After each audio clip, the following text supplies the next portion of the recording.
ತೇಜ್ ಪ್ರಭು ನ್ಯೂಸ್ಗೆ ಸ್ವಾಗತ.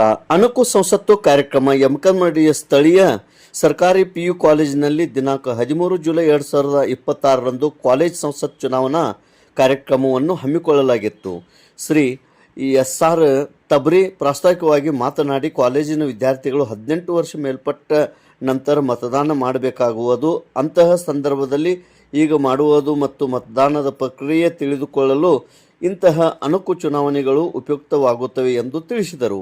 ಇಂದಿನ ಆಧುನಿಕ ಯುಗದಲ್ಲಿ ತಂತ್ರಜ್ಞಾನದ ಮುಖಾಂತರ ಇವಿಎಂ ಯಂತ್ರ ಬಳಸಿಕೊಂಡು ಮತದಾನ ಮಾಡಲಾಗುತ್ತಿದ್ದು, ಪ್ರತಿ ವ್ಯಕ್ತಿಗೆ ಒಂದೇ ಮತದಾನ ಮಾಡುವ ಹಕ್ಕಿರುತ್ತದೆ ಎಂದು ತಿಳಿಸಿ, ಮತದಾನ ಅನ್ನೋದು ಅಮೂಲ್ಯವಾದ ಹಕ್ಕು ಆಗಿದ್ದು ಅದನ್ನು ಸದುಪಯೋಗಪಡಿಸಿಕೊಳ್ಳುವಂತೆ ತಿಳಿಸಿದರು. ಶ್ರೀ ಬಿ ಕೊಡ್ಲಿ ಚುನಾವಣೆಯ ರೂಪುರೇಷೆಗಳ ಹಾಗೂ ಮತದಾನ ಪ್ರಕ್ರಿಯೆ ಹಾಗೂ ಮತದಾನದ ದಿನ ನೇಮಕಗೊಂಡ ಅಧಿಕಾರಿಗಳ ಕರ್ತವ್ಯ ಹಾಗೂ ಜವಾಬ್ದಾರಿಗಳ ಕುರಿತು ತಿಳಿಸಿದರು. ಪ್ರಾಚಾರ್ಯರಾದ ಶ್ರೀ ರಾಮನಕಟ್ಟಿ, ಚುನಾವಣೆ ಅನ್ನೋದು ಬಹಳ ಮಹತ್ವ. ಮೊದಲಿನ ಕಾಲದಲ್ಲಿ ಚುನಾವಣಾ ಪದ್ಧತಿ ಬೇರೆ ಇತ್ತು, ಈಗಿನ ಕಾಲದಲ್ಲಿ ಈ ಪದ್ಧತಿ ಬೇರೆ ಇರುತ್ತದೆ ಎಂದು ತಿಳಿಸಿದರು. ಕಾಲೇಜ್ ಸಂಸತ್ ಚುನಾವಣೆಯಲ್ಲಿ ಭಾಗವಹಿಸಿದ ವಿದ್ಯಾರ್ಥಿಗಳಾದ ಸೃಷ್ಟಿ ಕಾಂಬ್ಳೆ, ಲಕ್ಷ್ಮೀ ಕಾಂಬ್ಳೆ, ಅಭಿಷೇಕ್ ತಳವಾರ್, ಪ್ರದೀಪ್ ಪಾಟೀಲ್, ಶಶಿಕಲಾ ಪಾಟೀಲ್ ನಾಮಪತ್ರ ಸಲ್ಲಿಸಿದರು. ಅದರಲ್ಲಿ ಸೃಷ್ಟಿ ಕಾಂಬ್ಳೆ ಜಯವನ್ನು ಗಳಿಸಿದ್ದಾರೆ. ದ್ವಿತೀಯ ಪಿಯುಸಿ ಕಲಾ ವಿದ್ಯಾರ್ಥಿಗಳು ಹಾಗೂ ವಾಣಿಜ್ಯ ವಿದ್ಯಾರ್ಥಿಗಳು, ಎಲ್ಲ ಉಪನ್ಯಾಸಕರು, ಸಿಬ್ಬಂದಿ ವರ್ಗ ಮತದಾನ ಪ್ರಕ್ರಿಯೆಯಲ್ಲಿ ಭಾಗವಹಿಸಿ ಬಹಳ ಹುರುಪಿನಿಂದ ಮತದಾನ ಮಾಡಿದರು. ಯಮಕನಮರಡಿ ಆಯ್ತು ಹೋಗಿ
ಹಿಂಗೆ ಭಾಳ ತೋರಿಸ್ತೀನಿ.